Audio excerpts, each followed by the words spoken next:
So I'm Catherine Stoffelt, I'm from the UK, as you probably know, and you can tell by my accent anyway. And I work as a leadership coach. So I call this talk How Time Helps You Get On Better With Yourself and Others. And I'm actually mainly going to focus on interaction styles and how your beliefs and emotions influence your style of interacting with others. Let me just see if I'm touching the right area. We haven't got a particular slide, but it's have to keep going back to the laptop, that's fine.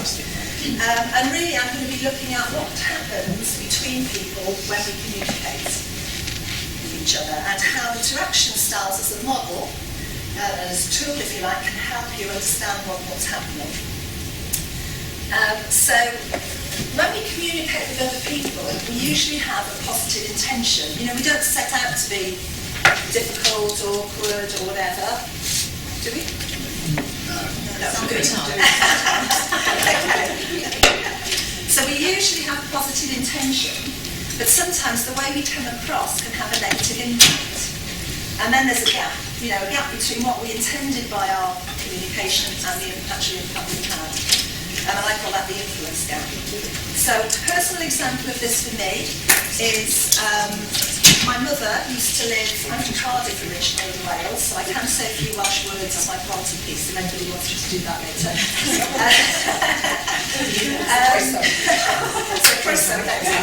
So I used to ring my mother once a week. I live in Chester in the north of England, she lived in Cardiff, I used to ring my mother. My intention when I rang my mother was to show that I cared about her, and was there anything I could help her with.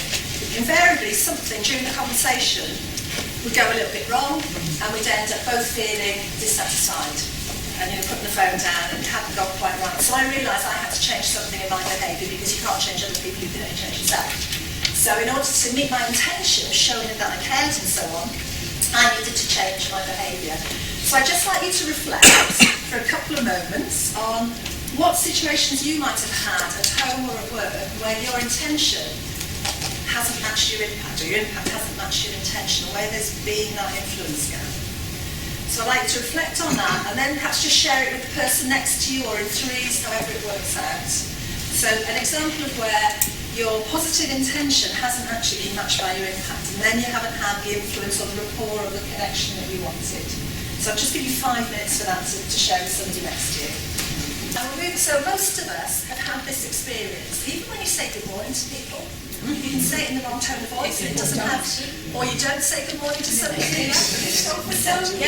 So every communication or a non-communication, like not to say good morning, has an impact, which is why we need to be aware of what we're doing and what we're communicating. So we've all had this experience, and this is basically where emotional intelligence comes in. Because, closing this influence gap requires us to know how our behaviour is experienced by others. What was it that I said or did? How has it been experienced by them?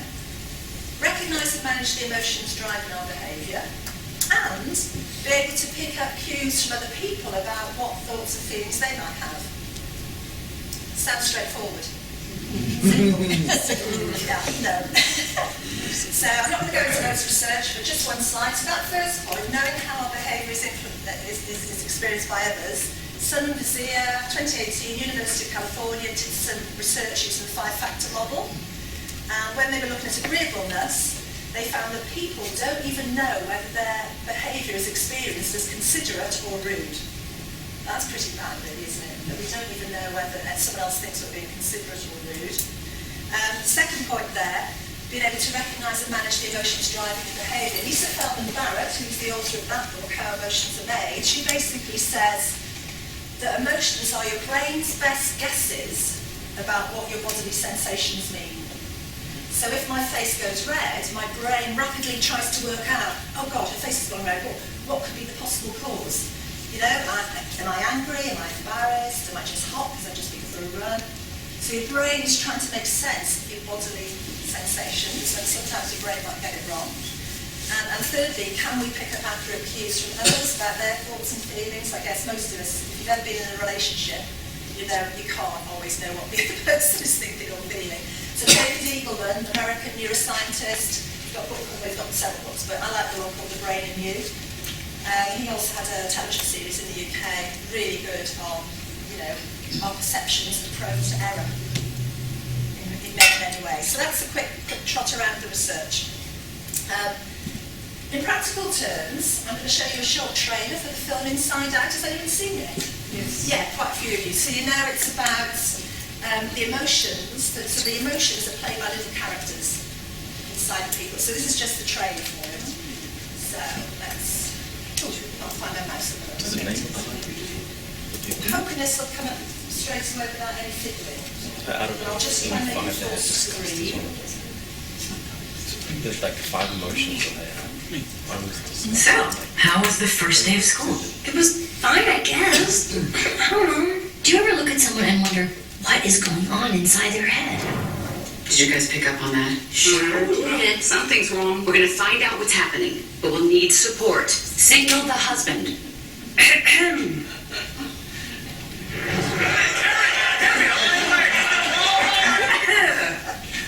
Uh-oh, she's looking at us. What did she say? What?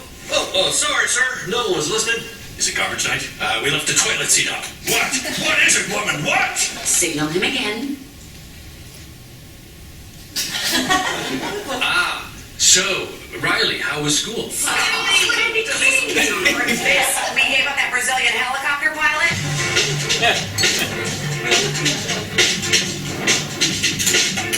School was great, all right? What was that? I thought you said we were gonna act casual. Riley, is everything okay? Sir, she just rolled her eyes at us. All right, make a show of force. I don't want to have to put the foot down. No, not the foot. Riley, I do not like this new attitude. Oh, I'll show you attitude. No, breathe. What is your problem? Just leave me alone. Sir, reporting high levels of sass. Take it to DEFCON 2. DEFCON 2. I don't know where this disrespectful attitude came from. You want a piece of this, Pops? Yeah? Well, look. Prepare the foot. Keys to safety position. Ready to launch on your command, sir. Just shut up. Fire! That's it. Go to your room. The foot is down. The foot is down. Good job, gentlemen. That could have been a disaster. Well, that was a disaster.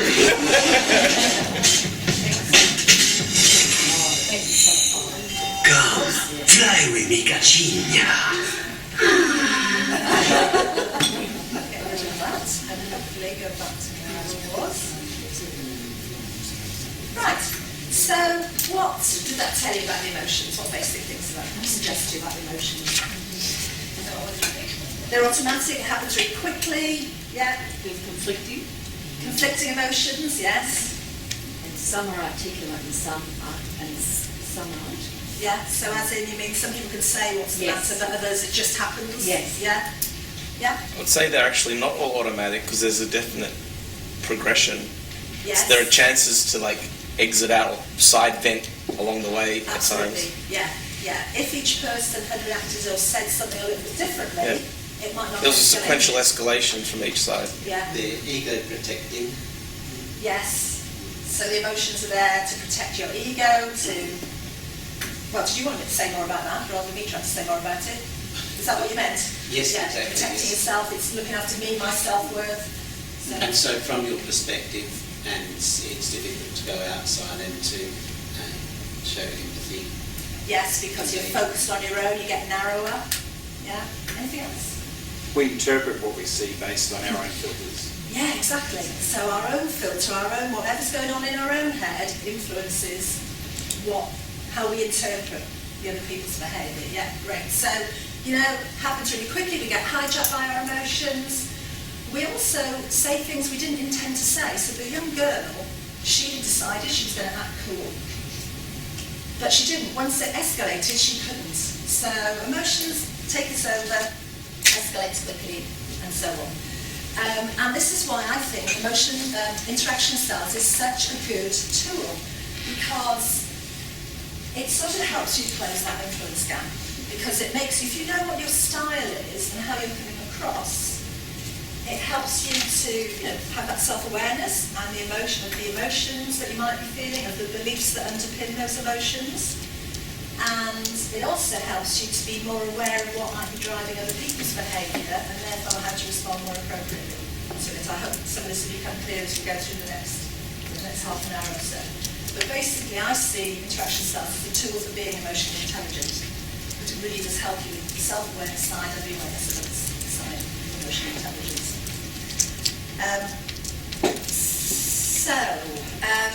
So it's different from cognitive processes. So the cognitive processes tell us how our minds work.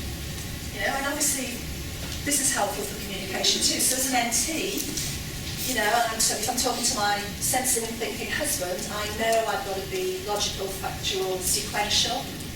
If I'm with my sensing and feeling friends, I've got to make sure I don't argue about anything.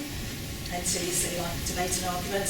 I have to ask them about their family and all that sort of stuff. If I'm with NF, intuition, feeling people, I'm still trying to work that one out, really.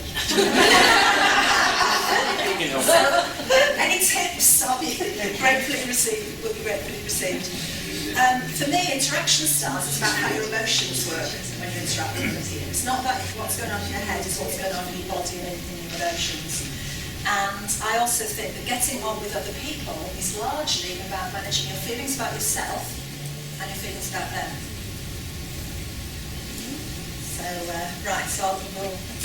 So what are interaction styles? Who is reasonably familiar with interaction styles? A bit less than half the people, and maybe about a quarter-ish of the people in the room. I'm not going to do a lot of explanation about what it is and where it comes from. You probably know it's Linda Berens's work, so I've adopted her model and applied it and developed how to apply it further, I would say. But basically, interaction styles are patterns of physical and verbal behaviour displayed when interacting with others, linked to your underlying drives, beliefs, aims and talents. So in other words, it's about your body language, your tone of voice, how fast or slowly you speak, how fast or slowly you move, whether you use time in a quick way or a more sustained use of time, but they're linked to underlying drives and beliefs when you're interacting with others. And I must emphasise that interaction styles is only about what's happening when you're interacting with others. It's not about what's happening at other times. And the other thing I need to stress is that it's very situational. So we can adapt our style. So I naturally have the behind-the-scenes synthesizer style, INTP. However, when I used to coach junior badminton, I wasn't going to let a load of juniors decide what we were going to do. I was going to tell them. So I much more used the in-charge mobilising style when I was coaching junior badminton. So it's very situational. We can adapt, we can flex. A lot of the time we do that automatically. But obviously if we can do it a bit more knowingly, a bit more of a planned way, then that's a good thing. So that's what interaction styles are. There are 4 styles, and within each style there are 4 types. So there are variations within each style. I'll say a little bit about each one of these. The lowercase are the names that Linda Berens uses, and the uppercase are the names that I use. And this slide just shows the inner drives and the core beliefs of each style. I'm not going into the outer appearance, but the inner drives and core beliefs, because this is related to emotions, which I'll come on to in a minute. So chart we call navigator. Their drive, if you like, is to have a course of action, to know what's going to happen. And their underlying belief is that it's worth the effort to think ahead. If I have a target to achieve, I've left my cards on the table so I can't actually hold them up, but if I have a target to achieve, I will work out how to get there and have a bit of a plan. It's okay if the plan changes, but then we need a new plan. So that's their underlying belief.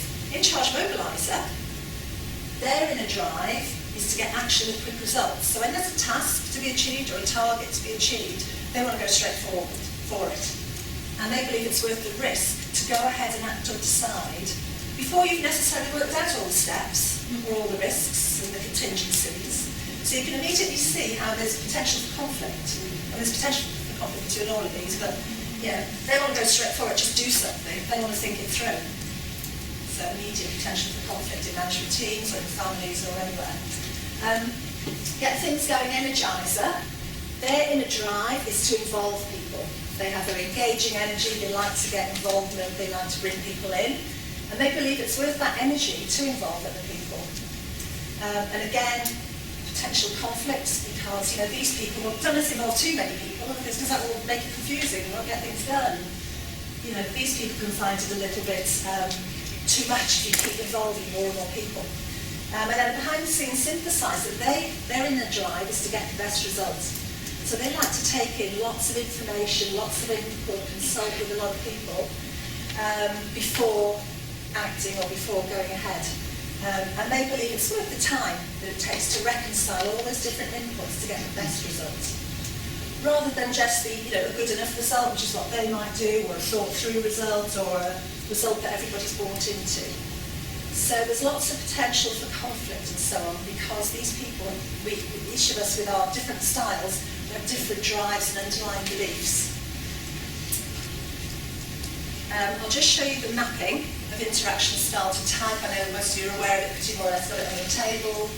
But basically, these are overall patterns of behaviour, but there are some underlying preferences. But the patterns of behaviour are more than just the pairs of preferences underlying them. But at the top we've got the two more introverted styles, or the responding preference, chart course navigator and behind the scenes synthesizer. And then at the bottom we've got the more extroverted styles, the more initiating styles, in charge mobiliser and get things going energizer. On the left, so I have to do that thing where you look at your hand to work out what's left and right. On the left, we've got style of communication that navigator and mobiliser share that's quite directing. They're quite comfortable telling people. And those are the ST and NJ preferences. And then on this side, the right, we've got the two styles that have more of an informing, suggesting sort of style, not so comfortable telling people what to do. And they share SF and MP preferences. But as I say, it is more than just the underlying preferences. And this slide is basically on these cards. If anybody is interested in those. Right, so that's the mapping. So, the reason I've seated you in your interaction style groups is so you can do a little bit of thinking on this question. How does the core belief of your style help you? Because all our beliefs, or whatever they either help us or hinder us. So, hopefully most of our beliefs help us choose certain things. But I'd like you to think about how does the core belief of your style help you? And I'll go back onto the slide in a minute so you can see it. And how does the core belief of your style hinder you? How can you get in the way for what you're trying to do? And I did have 3 points on each. There's a piece of flip chart paper and a pen on each table, which I would like you to use because I'll take them away and I shall tap them up and you can feed them back to you, or to the organisers of the conference. So I'll just go back to the core belief slide of the core beliefs. So, if you're an in-charge mobiliser, you like to get action with results, and you believe it's worth the risk to go ahead, how does that help you? What's the outcome of that? But also, how can it give you problems? How can it cause you problems? Etc. So, probably just 10 minutes. So I'll start with the group that finished first, which was the chart the course navigator group. That surprised me because usually, honestly, 99% of the time I've done this or similar, any exercise actually, it's always the in-charge mobilisers that finish first. I did notice you picked up your paper first and started writing first before any of the other groups. They beat me to it. Yeah. We digress for a Uber conversation. To get to the airport.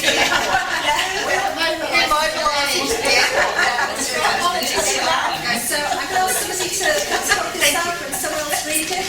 All right. Okay. So this is navigators who believe it's worth the effort to think ahead. They like to have a course of action. So we are navigators. What helps us, we think is great about being navigators, it's good for planning events and into the future. We've got all sorts of stuff. We can plan for it. We know we've got the right clothes to come to a conference. When it's 35 degrees, whatever it is. We don't waste a whole lot of time. Other people are sufficient. And we have all our bases covered because we've often had multiple plans as well. It's not just necessarily one course we've charted. We chart many courses. Hinders, sometimes we can miss opportunities because we can't be so spontaneous.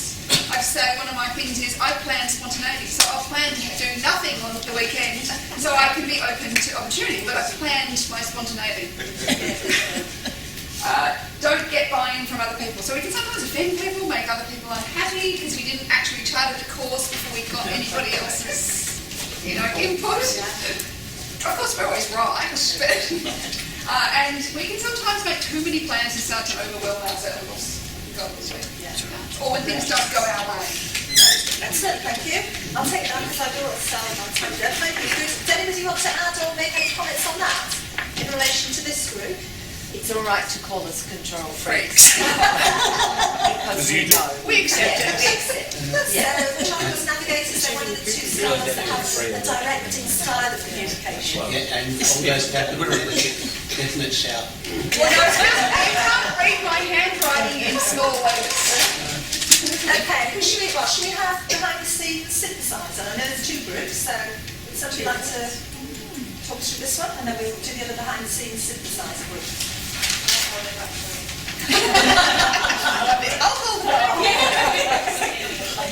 I'll get behind it. We decided we could feel that we needed to be limited to 3 points, so we went over the top of the event.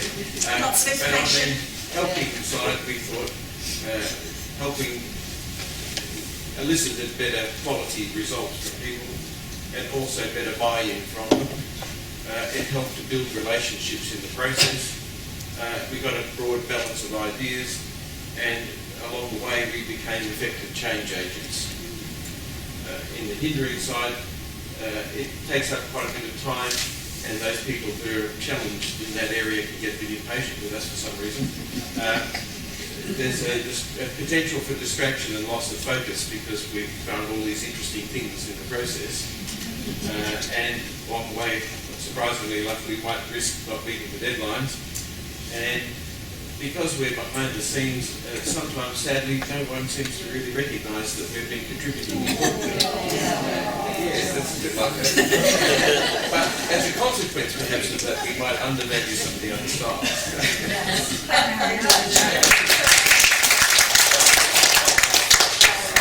So a couple of points. So better quality, they will get the best results. So I'm not surprised that came up. There's a bit of a problem here, better buy-in. They think they're getting buy-in, but there's a danger for behind-the-scenes synthesizer, which is they consult everybody, but then they still want to make the decision. I run into this problem with my husband all the time. So should we see the other synthesizer group? Let's see if there's any similarities, differences, etc. Nobody's stepping up to help.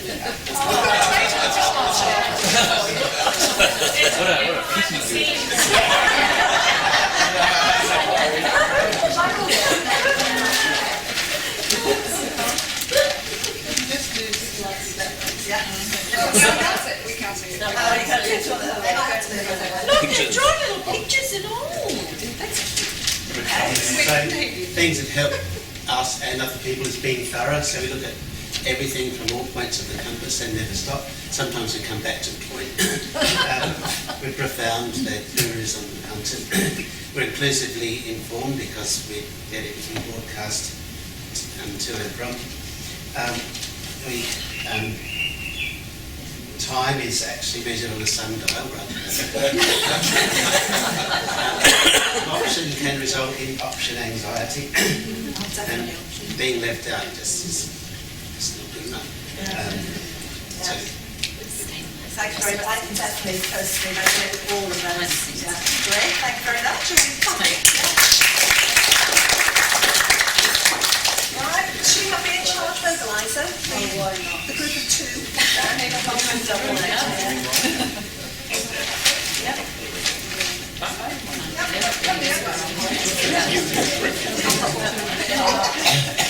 So on our positives, even though we started with negatives, which was an interesting observation, we get action happening when there's none happening, the inertia in the room, what are we going to do, all these decisions, these guys we talked about that couldn't make, we'll get in and say, right, let's get on with it.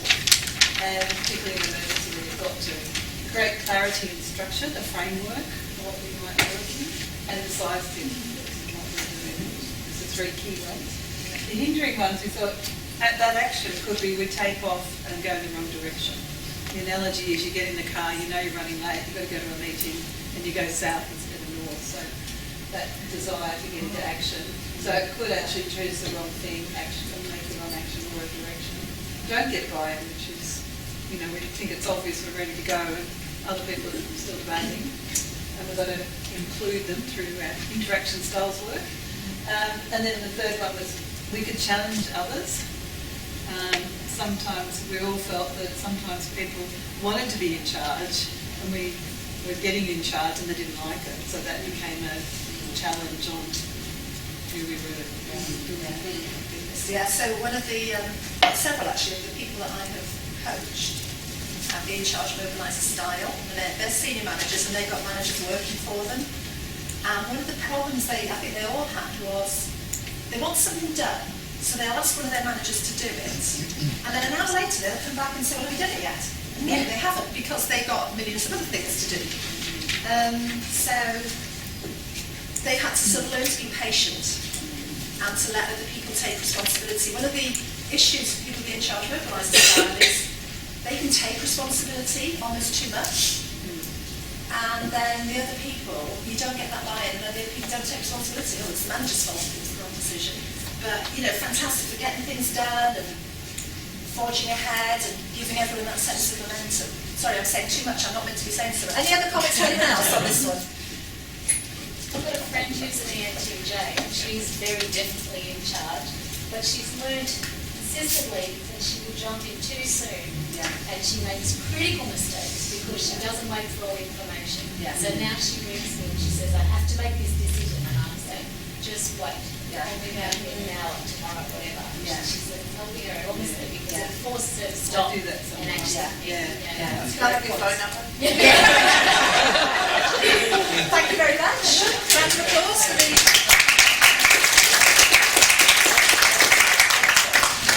Okay, and get things going energised. A big group. So it's been... We'll go again. Okay, yeah, that's fine. That's the coat hanger. Hold it up high.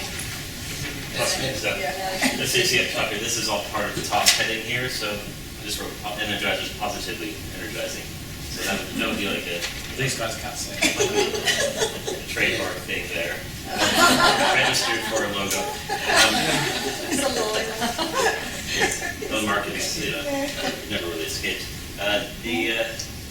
Okay, so if we have our core beliefs over here in this box, and somebody said, "Oh, it's too small of a room for our positive core beliefs," but they're easy to say in kind of one word: collaboration, participation, momentum, consensus, and options. Considering options. So with collaboration, we find that that's it's certainly a common thread with all of us, right? Yes. Yeah, we agree with that. And time, that can cause time. We maybe not really predict too much input from other people, as somebody said there too. Colleague before, it's a quasi-colleague. And participation, it's maybe not for everyone. Not everybody gets along, so you have to get them interested in that sort of thing. The momentum may slow, so if it starts, and it's key to keep momentum going at that point, and many reasons why it could lag or slow down with missing pieces, and you got to put them all together. Time delays. Consensus can take a long time to achieve, and if we do reach it, it may be too vague or non-specific to what the purpose or goal was. And then there's considering all the options that are possible. That can take time or be confusing of the priorities or the steps of the people. Very good, thank you. So the point is, all these styles have benefits. These things that drive your behaviour, your underlying beliefs, they all have great benefits and positive sides, but obviously there are downsides as well.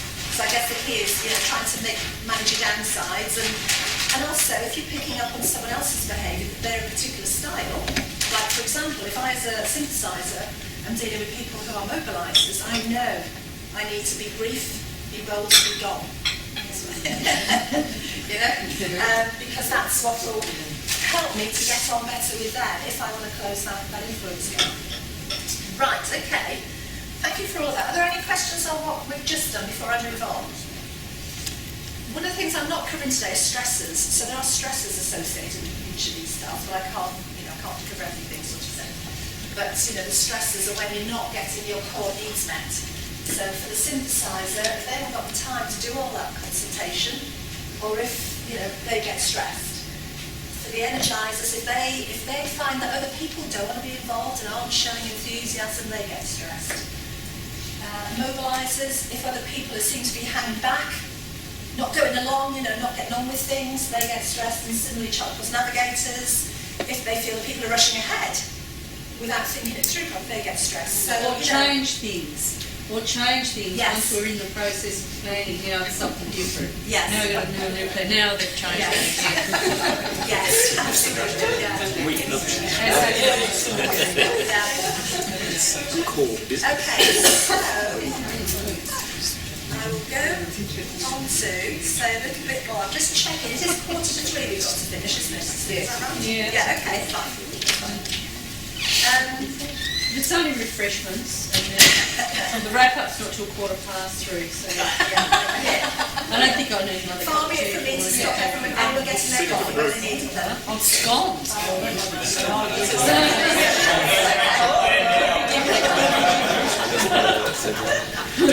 So there is, I'm going to go a bit further with this idea of beliefs and emotions. So I call it the bear, this chain reaction between our beliefs, so our underlying beliefs influence our emotions. Our emotions influence what we do and say. What we do and say influences the results that we get. So this can work positively or negatively. So if I talk positively, say mobiliser, their belief that it's worth the risk to go ahead and do something. When that's going well and other people around them are saying, yeah, let's get it done, let's get on with it, they feel good. They have positive emotions. And they do and say things that encourage people and so on, and they get good results. Energisers, their belief that they want to involve people, it's important to get involvement. When other people are showing enthusiasm and going along with them and throwing in ideas, they feel good, and etc. And navigators, when their core belief that it's worth the effort to think through, when that's happening and other people are going along with it and they can put a good plan in place, makes them feel good. And similarly, synthesizers, when there's time to consult everyone and take in all the relevant information, consider the options, they feel good. So that could be a positive change, but of course it can also work negatively as well. And we have somebody, a gentleman at the top mentioned ego earlier on. So, a need we all share, all human beings share, is that need for self-worth. To feel we have self-worth.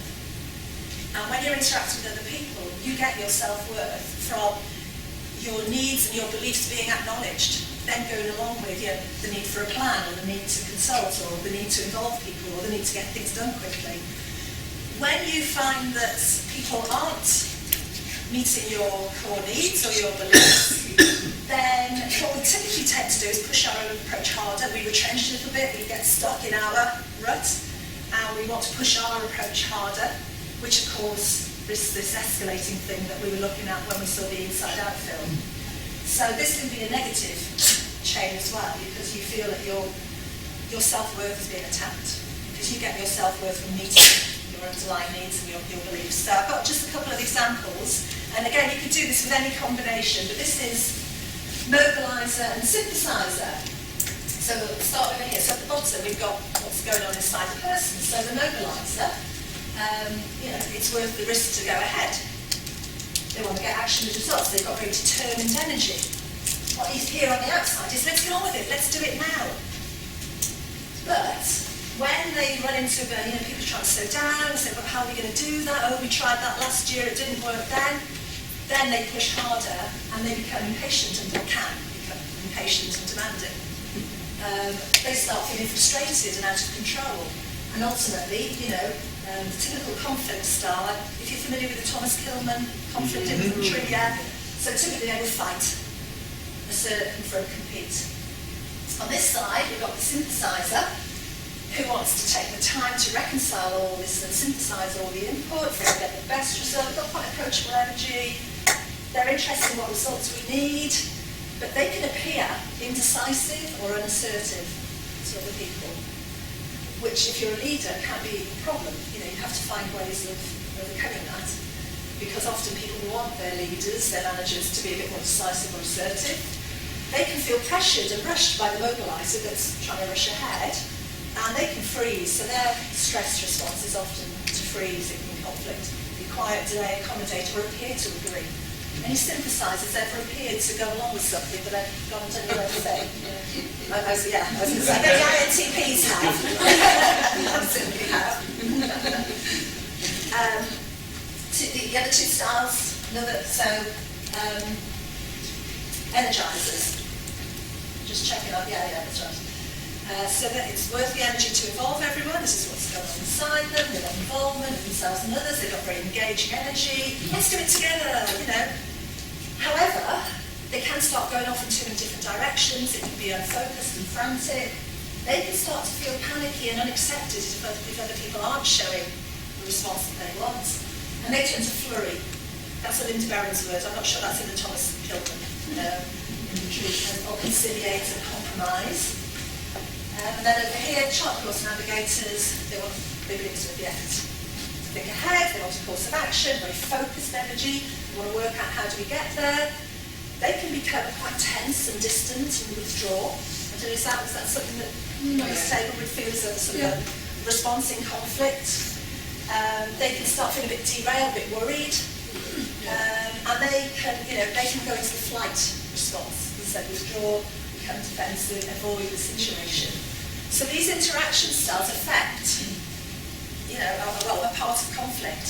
So of course the key is, well, what can I do? Either to diffuse these feelings in myself, or recognise what's driving the other person and say the right things so that we lower the temperature and so on. So we won't be doing this because there won't be time. But one of the things I say to people is, well, what can you do to break that negative chain and turn it into something positive? I think my next, good. I've got two slides that just have some basic tips. These are, in those cards that are lying around on your tables, these and more are on them. But, if you are any of these styles, these are some of the very basic things you can do to change how you come across to other people so that you're making links, you're making connections, you're closing that influence gap. So mobilisers sometimes need to slow down and listen and control their impatience. Navigators often need to speak up and say what they think. And sometimes show warmth. So I know a navigator, when he has to make a presentation, he writes on top of his notes, smile, to remind himself to smile, because he's so focused and into what he's going to say, but he forgets to do the welcoming piece. Energisers often have to slow down, listen to others, focus on the task, don't get distracted, and say less. The energisers tend to be the most talkative of all the different styles, I would say, when they're interacting, because they're putting in all that energy to get people going. And synthesisers probably need to speak up, be more expressive, and summarise specific points. I know sometimes when somebody asks me a question, there's about a million things going on in my head, and I have to really think, what is the one most important thing I need to say? Rather than trying to tell them everything. I don't know if other synthesisers find that, but yeah. And you would be trying to tell them too much. Yeah. So, yeah. So those are some basic... Can I ask a quick question about conflict styles? Yeah. Are those the two conflict styles usually? No, they aren't. They were examples, so I could have done those arrows for any combination, but they will conflict on different things. But navigator and energizer, I sort of put opposite because they don't. One's introverted, one's extroverted. One has the directing style, one has the informing style. And similarly, mobilizer and synthesizer, one's extroverted, one's introverted. One has the directing style, one has the informing style. So they are quite common, but they have things in common as well. Mobilizer and synthesizer want to get a result. Navigator and energizer are more interested in the process for getting to the results. Sorry, question was that? Oh, you just said there, I thought there might be an exception with the ISTJ personality because they can be directors of a certain sort too. No? Oh, yes. So when I use the word directing, I'm talking about your style of communication, whether you sound more directing as in telling people, comfortable telling people what to do. I haven't had time today to go into all the ins and outs of this.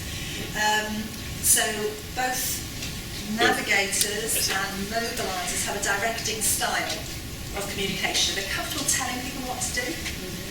Whereas synthesizers synthesizers and energizers have a more informing style. They like to give suggestions and give options and leave it up to the other person whether to do so. So, for example, if I said to my husband, oh, please put the wine in the fridge, is that directing or informing? That's directing, that's right. If I said, oh, the wine needs to go in the fridge, what's that? That's informing, yeah, that's informing, Lucy, that's what I'm saying, yeah.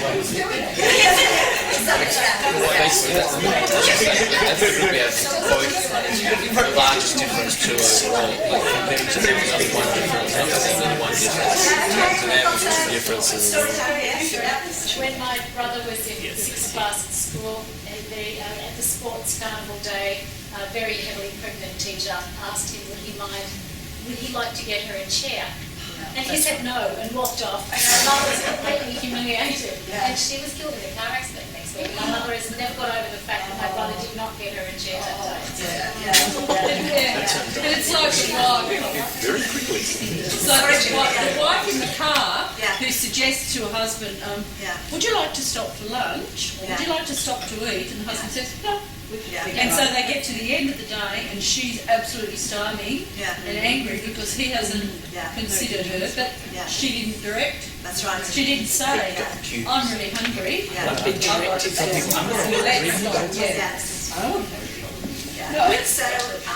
learned to be more direct, so I've learned to say to my husband, I need to have something to eat, I'd like us to stop, in the next 10 minutes or something. I've had to learn that. It's only the difference between the directing and it's not. It's just... Well, I mean, there's always other things that come into the it doesn't mean relationships. But it doesn't mean that if you're in one of those stalls, that's the only way you operate. No. As I said, it can be very situational. We flex, but on that direct and informed difference, for me personally, that was the biggest insight I got when I first did interaction styles into why my husband and I had problems. And it's because I would use an informing style, which he did. Yes, so, did she want me to do anything or not? And he would use a directing style, and I would think, oh, there's no point in me saying I prefer to do something else. Because they sound very decided. But actually he hasn't. So if he says, tomorrow let's go to the Victoria Museum, he'll sound quite definite, as if he must go. But actually he doesn't mean it like that. That's how I hear it. That's how I hear it. It's what's going on in our own heads, as well as theirs, as we said. So this slide is tips on if you're working with these other styles. So what do you do if you're working with a mobiliser? Tell them what you're doing and get to the point quickly. Navigator, tell them what's going to happen or let them work out the plan. Energizer, involve them, listen to their ideas, show enthusiasm. Synthesizer, ask questions, listen to their input and give them time to get out what they want to say. So there will be slide copies, but AusAPT has got my slide copies, so these will all be going on the website at some point. This is just some questions I think about myself, what's important to me in this situation? What do I need? How can I get it? What's important to them? What do they need? How can I help them to get what they want? And that's just about it, I think. Yeah, so some of what I said are available on these cards. And I know some of you have already bought my book, and I've only got back 2 copies of the book, I think. But the cards are quite handy because they've got a lot of these hints and tips for emotional intelligence and what behaviours to avoid and so on. Are there any other questions? Yes. The directing person wants you to inform them. They would like them to direct you. That's a good question. What about what gives you that? Making suggestions on how to improve the workplace. Do you want us to suggest? So if she was your boss, would you like her to say, please do this, I want you to do this? Or would you like her to say, what options are there? How about doing this? Is that a big flavour? But you said she's the boss, right? Yeah, she's the boss. I'm sorry. So your boss is a directing person. Do you want to be directed back? Or do you want to be...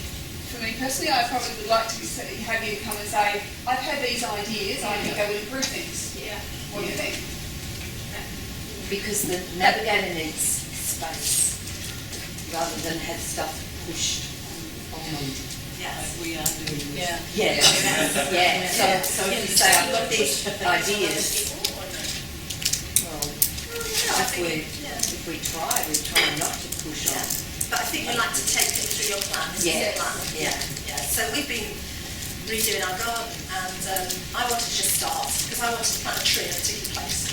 And my husband was like, no, we can't plant that tree yet until we have a plan for the whole garden. And that's where the pond is going to go, and those are where the other trees are going to go. We're going to have a wildflower patch here, and we're not doing anything until we've got the plan. Once we have the plan, I could get my tree. So I don't know if that answers the question. But it's, it's a complicated area. I've tried to put it across in an hour. Quite a... There's a difference between being fluffy. I think sometimes we might feel, you might say something and it's like, what's the point of that? It's not solid enough for us. Yes. So if it's like doesn't everybody like X, Y, or Z? And we'll go, no.